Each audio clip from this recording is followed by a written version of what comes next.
السلام علیکم ورحمۃ اللہ وبرکاتہ۔ الحمدللہ رب العالمین والصلاة والسلام علی رسولہ الامین وعلی آلہ وصحبہ اجمعین ومن تبعہم بإحسان الی یوم الدین، اما بعد۔ سیرت النبی صلی اللہ علیہ وسلم کے اس سلسلہ دروس میں آج کے درس کا عنوان ہوگا حج کے لیے نبی کریم صلی اللہ علیہ وسلم کی میقات کی جانب روانگی۔ آپ صلی اللہ علیہ وسلم کی زندگی میں ایک بڑا خوشی کا ماحول تھا۔ جس وقت دعوت میں آپ کو ایک بڑی سی کامیابی مل چکی تھی، ہجرت کے 10ویں سال تک آپ صلی اللہ علیہ وسلم نے بڑی قربانی دی، لوگوں کو اسلام کی طرف دعوت دینے کے لیے بڑی محنت کی، کئی طرح کی جنگوں کا سامنا کرنا پڑا، یہاں تک کہ آپ صلی اللہ علیہ وسلم نے آپ صلی اللہ علیہ وسلم کو اللہ تبارک و تعالیٰ نے ایک بڑی کامیابی سے ہمکنار کیا۔ ایک ایسا معاشرہ وجود میں آیا جو اللہ تبارک و تعالیٰ کی وحدانیت کا اعتراف کرنے والا اور نبی کریم صلی اللہ علیہ وسلم کی رسالت پر ایمان رکھنے والا، ایسا معاشرہ جو اخلاقی بگاڑ سے پاک تھا، دنیا کے لیے ایک نمونہ اور آئیڈیل معاشرہ، ہر طرح کے جرائم سے پاک، ایک دوسرے کے ساتھ ہمدردی رکھنے والا، بھائی چارگی قائم رکھنے والا اور ہر طرح سے ایک دوسرے کا تعاون کرنے والا، اللہ تبارک و تعالیٰ کی ہمیشہ عبادت کرنے والا، دنیا کا سب سے بہترین اور پاک باز معاشرہ۔ جب آپ صلی اللہ علیہ وسلم نے ایسے معاشرے کی تشکیل فرمائی تو آپ کو یہ اندازہ ہونے لگا کہ جس مقصد کے لیے اللہ تبارک و تعالیٰ نے مجھے مبعوث کیا تھا وہ مقصد تو اب پورا ہوتا ہوا نظر آ رہا ہے۔ مجھے بھیجا گیا تھا لوگوں کو بندوں کی عبادت سے اللہ کی عبادت کی طرف بلانے کے لیے، میں نے بلایا، لوگوں نے قبول کر لیا۔ مجھے بھیجا گیا تھا اس دنیا میں اللہ کا نظام نافذ کرنے کے لیے، میں نے اللہ کا نظام نافذ کیا، لوگوں نے اسے بھی قبول کر لیا۔ تو اب مجھے اس کام کے لیے بھیجا گیا تھا کہ لوگ آخرت کی فکر کرتے ہوئے اس دنیا کو، اس زندگی کو گزاریں۔ میں نے اس کی تلقین کی، اس کی دعوت دی، لوگوں نے اسے بھی قبول کر لیا۔ لہذا تقریباً پورا جزیرہ عرب اب نبی کریم صلی اللہ علیہ وسلم کا فرما بردار ہو چکا تھا، اور یہ قوم اب اس قابل تھی کہ اب وہ خود بھی نبی کریم صلی اللہ علیہ وسلم کے مشن کو آگے بڑھا سکے، آپ صلی اللہ علیہ وسلم کی دعوت کو اور آگے بڑھا سکے۔ لہذا نبی کریم صلی اللہ علیہ وسلم کو اس بات کا احساس ہونے لگا تھا کہ اب ان کی زندگی زیادہ دن باقی رہنے والی نہیں ہے۔ اس لیے جب معاذ بن جبل رضی اللہ تعالیٰ عنہ کو آپ صلی اللہ علیہ وسلم یمن کی طرف روانہ کر رہے تھے تو اس وقت آپ نے معاذ رضی اللہ تعالیٰ عنہ کو چند باتوں کی نصیحت کی تھی۔ ان نصیحتوں میں ایک خاص دردناک خبر بھی آپ نے دے دی تھی، جس سے معاذ رضی اللہ تعالیٰ عنہ کی آنکھوں سے آنسو جاری ہو گئے۔ آپ نے فرمایا تھا، یا معاذ انک عسى الا تلقانی بعد عامی ھذا، اے معاذ تمہیں یمن کا گورنر بنا کر بھیجا جا رہا ہے، یمن مدینہ سے کافی دور ہے، آپ وہاں جا رہے ہو، پتہ نہیں وہاں سے واپس مدینہ کب آؤ گے، کیونکہ آپ کو وہاں کی ذمہ داری سونپی جا رہی ہے، اب وہاں کا نظام آپ کو چلانا ہے، وہاں کے لوگوں کی اصلاح کرنا ہے، واپس مدینہ کی طرف آپ کو آنے کا موقع کب ملتا ہے یہ ہمیں نہیں پتا ہے. ہو سکتا ہے عسیٰ اللہ تلقانی بعد عامی ھذا، ہو سکتا ہے کبھی اگر 1 سال کے بعد تمہارا آنا ہوا تو تم مجھے مدینہ میں نہیں پاؤ گے. اگر 1 سال کے بعد تم یہاں واپس آئے اور مجھے دیکھنا چاہو تو ہو سکتا ہے شاید تم مجھے نہ دیکھ سکو. وَلَعَلَّكَ أَن تَمُرَّ بِمَسْجِدِي هَذَا وَقَبْرِي، ایسا لگتا ہے، ایسا ہو سکتا ہے کہ تم یہاں آؤ اور تمہیں یہاں میری مسجد ملے اور میری قبر ملے. تم میری مسجد میں آؤ، نماز پڑھو اور میری قبر کے پاس سے گزرو گے، لیکن شاید میں تمہیں زندہ نہیں دکھائی دوں گا. نبی کریم صلی اللہ علیہ وسلم کی جب یہ باتیں معاذ رضی اللہ تعالیٰ عنہ نے سنا تو وہ زار و قطار رونے لگے. انہیں اس نبی صلی اللہ علیہ وسلم کی جدائی کا افسوس ہونے لگا کہ آپ بہت دور جا رہے ہیں یمن کی طرف، نبی کا حکم ہے، جانا تو ضروری تھا، لیکن غم اس بات کا تھا کہ کبھی زندگی میں دوبارہ واپس آنے کا موقع ملے تو نبی کریم صلی اللہ علیہ وسلم سے آپ کی ملاقات نہیں ہوگی. اس کے بعد آپ صلی اللہ علیہ وسلم نے مدینہ منورہ کے اندر حج کا اعلان کر دیا کہ میں اب حج کرنے کے لیے جانا چاہتا ہوں. نبوت کا 10واں سال تھا، ہجرت کا 10واں سال تھا. ہجرت کے 90 سال میں چند مسلمانوں نے حج کیا تھا، لیکن اس وقت مسلمانوں کے امیر ابوبکر صدیق رضی اللہ تعالیٰ عنہ تھے. آپ نہیں گئے تھے، آپ نے ابوبکر صدیق رضی اللہ تعالیٰ عنہ کو بھیجا تھا. اس کے 1 سال کے بعد ہجرت کے 10ویں سال آپ نے صحابہ سے کہا کہ لوگوں میں یہ خبر پھیلا دو، لوگوں کو یہ بتا دو کہ نبی صلی اللہ علیہ وسلم حج کے لیے مکہ جانا چاہتے ہیں.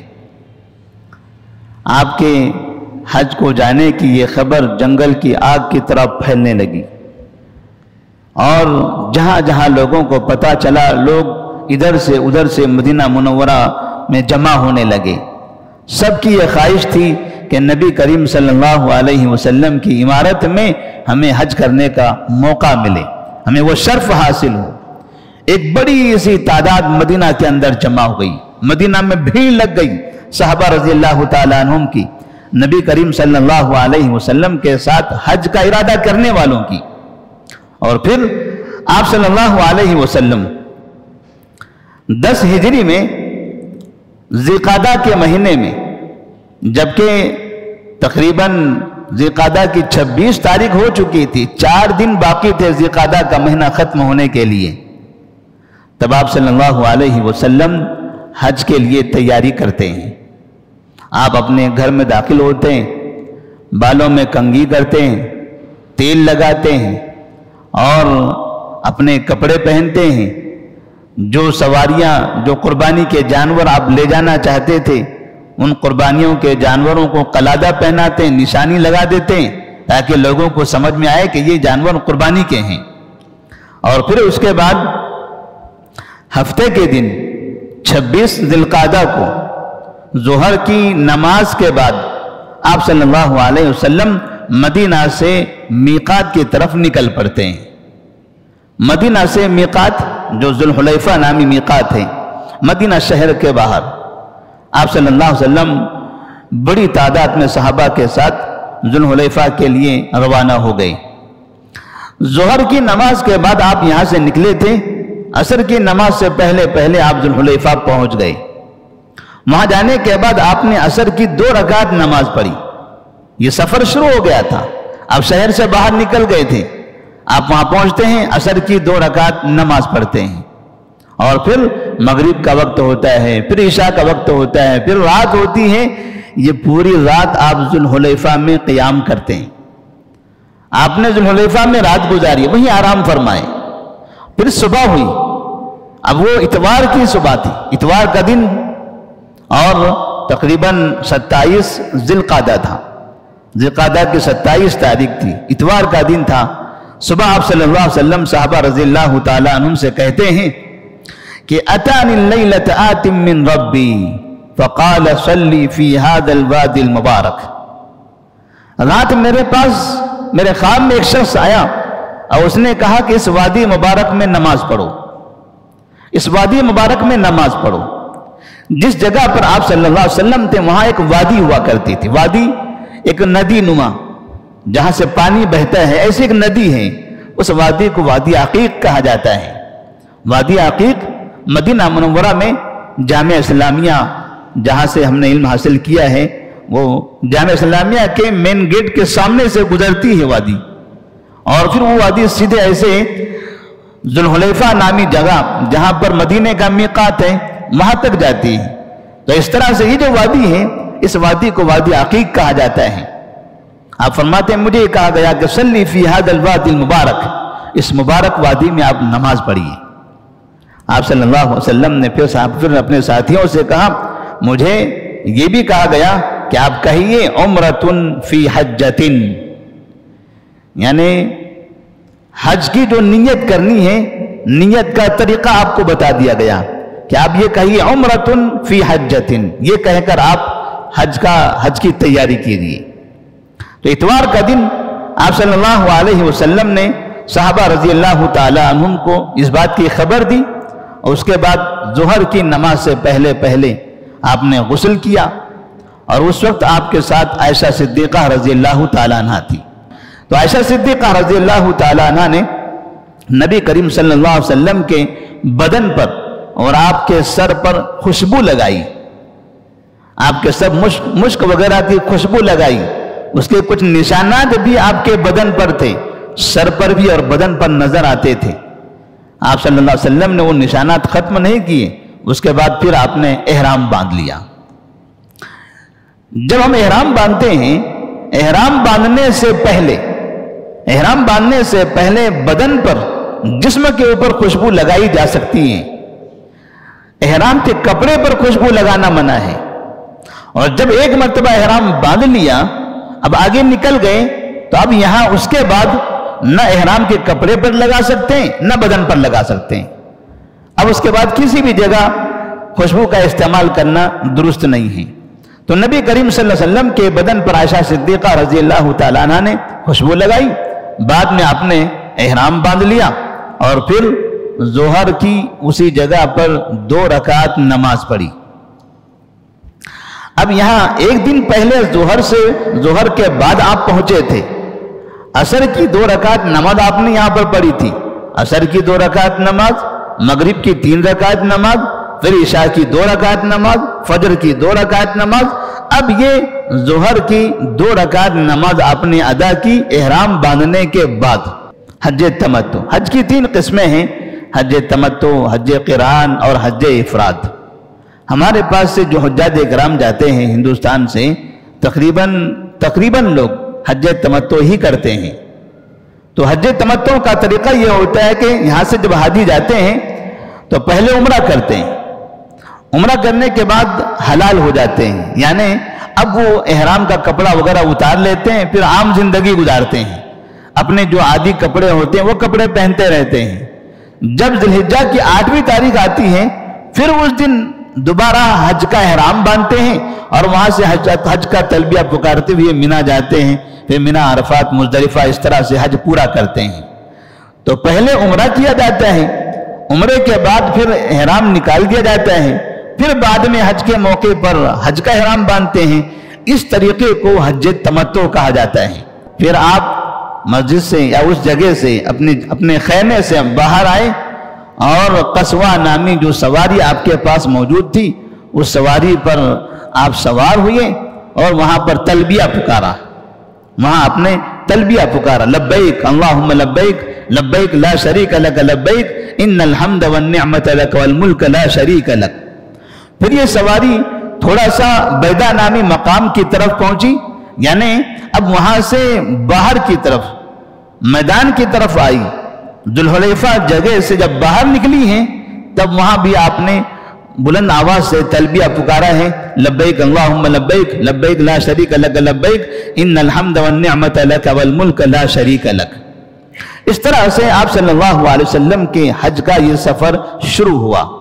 آپ ہفتے کے دن 26 ذی القعدہ کو مدینہ سے نکلتے ہیں ظہر کی نماز کے بعد، اور عصر کی نماز سے پہلے ذوالحلیفہ میقات پر پہنچتے ہیں، وہاں مکمل رات گزارتے ہیں، ظہر کی نماز تک وہاں رہتے ہیں. ظہر کی نماز کے بعد اتوار کے دن 27 ذی القعدہ کو پھر آپ مکہ کی طرف روانہ ہوتے ہیں.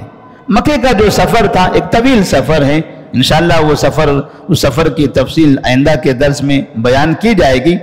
تو اس طرح سے نبی کریم صلی اللہ علیہ وسلم کی زندگی میں ایک خوشی کا موقع بھی تھا اور ساتھ میں مسلمانوں کے لیے اب یہ غم کے ایام بھی شروع ہو رہے تھے، کیونکہ اب یہاں سے مسلمانوں کو یہ اندازہ ہو رہا تھا کہ نبی کریم صلی اللہ علیہ وسلم اب زیادہ دن ہمارے درمیان نہیں رہنے